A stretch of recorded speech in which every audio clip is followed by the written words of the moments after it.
So, welcome everybody, good afternoon.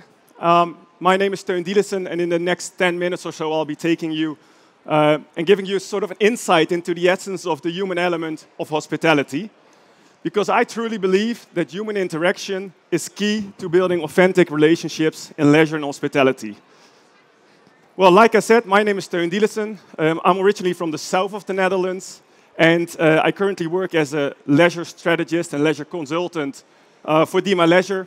But before, I was the COO of Attractiepark Toverland in the upper right corner, and afterwards the CEO of Mind Mystery, which is an experience museum in the south of the Netherlands on the lower right corner.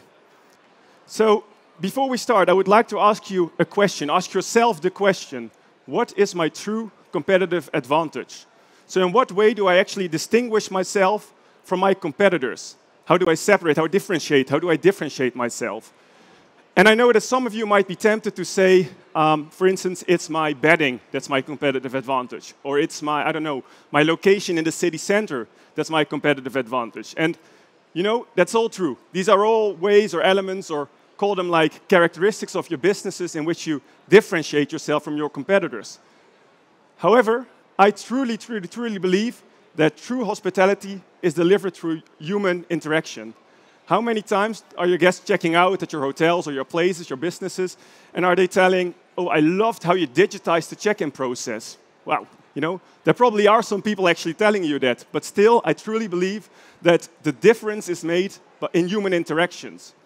For instance, you can have like this amazing restaurant, beautiful F&B location, but if the waiter who's serving your customer is outright rude or impolite or unknowledgeable, what weighs more, you know? What's the difference? So human interaction really does make a difference.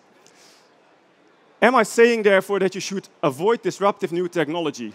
Of course not. Technology is amazing. Technology improves our businesses and our lives for the better. What I am saying, however, is improve any touch point you can in your customer journey. So improve it in any way you can. But make the guest interactions that remain count. For instance, at Toverland, the theme park we were talking about just earlier, a few years ago, we introduced those self-ordering terminals at our food and beverage locations. Amazing technology, right? Because it saves, you know, some staff, it reduces workload, it streamlines operation into the kitchen, so they are amazing. However, what we did is we focused on the guest interaction that remained. In other words, when a guest is paged to pick up their order at the counter, make sure that the interaction between your customer and your guest, you know, at the counter, that it matters, that it makes sense. That, for instance, your staff asks, okay, is the order complete? Do you need some more? Is everything, you know, are you satisfied? So make sure that the guest interactions that remain count when you digitize your customer journey. Because it was actually Walt Disney who once said, you can build the most beautiful, the most wonderful place in the world, but in the end, it's people. You need people to make the dream a reality, and that's really true. So, having said that, Walt Disney said you need people. What is then the common denominator for successful companies in delivering an excellent guest experience? For instance, in the Netherlands, probably all of you know Coolblue. They are known for their very customer-centric approach to doing business. Or Efteling, for most of you know, the biggest theme park in the Netherlands. They've been proclaimed most customer-friendly company of the Netherlands a few times in a row. But what makes them different? What makes the difference? What separates them? What's their competitive advantage? And it's actually a culture of excellence, creating a culture where customer experience is like the main focus, the main point. Because you can have all the right strategy and all the right technology, but if you don't have the right culture in your company, you're dead. So, having said that, we need a culture of excellence, a culture of hospitality. We need a culture in which we empower our employees, our staff, in which our employees feel actually the liberty to create this beautiful and guest experience. How do we create this culture of excellence? And of course, in like a few more minutes we have, I can't tell all about it, but like the main points. First of all, you need a very strong mission and vision statement. You need to have a common goal. You want to have a vision, a common goal that your staff can identify themselves with, something that will provide guidance to your staff throughout their day. You want to have core values. Who are we? How do we work? How do we collaborate? But also for recruitment, perhaps. At Toverland, we used our core values throughout the entire recruitment process, because you can sort of identify the people that will match with your company, with your corporate culture. This is a very important one. Hospitality starts internally. Oftentimes, when I visit companies to do some coaching or some training, I notice that there's a lot of competition in between internal departments. Because, of course, we're all competing for the same company resources, want the biggest budgets, and so on. And, of course, I get it. However, look at your firm with regards to hospitality as a black box, because your customer does so too. For a customer, if I call a company, it doesn't matter to me if I'm talking to a marketing representative or someone from operations, I don't mind. I just want to talk to the company. So hospitality starts internally. Be sure you're hospitable and you're kind and friendly to your fellow employees.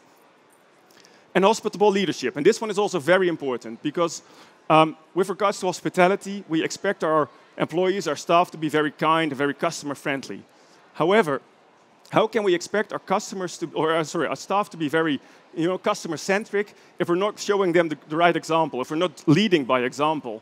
For instance, at Toverland, I would say, almost forced our staff, our senior management, to pick up trash when they were walking around the park. So, for instance, they were, walking a leisurely stroll throughout the park during their break. We forced them to stop and pick up any trash they could find. Why? Because we're setting the right example. How can we expect our staff, our general staff, to expect the same thing from them if we're not showing the right example? Lead by example and do as I do.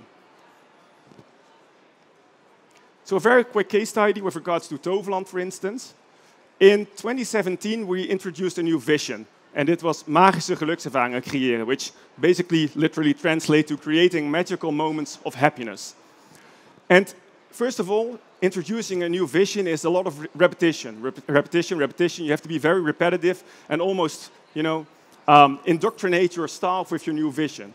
However, as soon as the staff started grasping the concept, they started to understand it, something very special happened.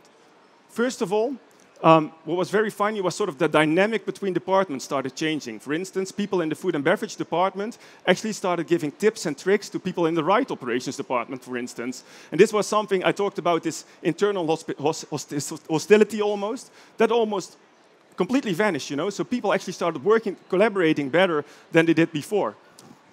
Another example, which I love, before we introduced the vision, there would be this kid, and they would buy an ice cream at one of our food and beverage locations, and then they would walk away with their ice cream back to mom and dad, and they would drop the ice cream. Kid would, of course, be upset, and then our staff would probably do nothing about it. They might just clean, the floor, and that's it. After we started changing our vision and introduced our new vision, something radically changed. Actually, our staff, when they saw this happening, and this is a real example that I saw with my own eyes, a kid dropped the ice cream, and what did our staff do? They actually went to the kid and say, hey, here you have a new ice cream. I mean, to the company, it's basically nothing, right? It's just a few cents of procurement. However, to your customer experience, your guest experience, it makes a real difference. So investing in a culture of excellence actually really pays off. You'll have employees who perform better, who are more satisfied at their jobs. But having employees who are more satisfied actually leads to a higher guest satisfaction rate. And I can tell you, both at Toverland, Mind Mystery, all the places we visit, we see this happening. So the guest satisfaction rate increases. This will lead to ambassadorship, because probably most of you are measuring your net promoter scores and stuff. Ambassadorships, people actually start telling, hey, you should visit this company. It's a very good place to be.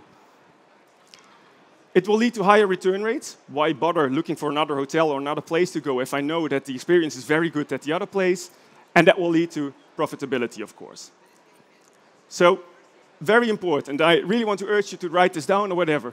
Customers will never love a company until its employees love it first. Keep that in mind. So facilitate your staff to love your company, because then your guests will start loving your company in return. Thank you very much.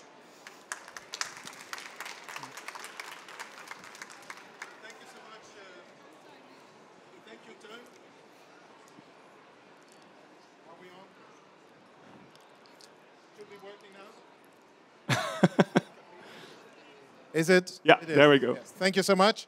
Thank you, Teun. Sorry, we have some technological mishaps. But yeah, no, it's fine. You managed really well, and you emphasized that it's not so much about the technology, but it's about the human factor. Before we introduce our next power talk, there's room for one or two questions. Any questions at this point? Or was it completely clear, which is, if you have a great speaker, could be the effect? If not, then I'd like you to invite our next speaker to gear up and from there we will start the next presentation. So in a few minutes, we will get the next Power Talk.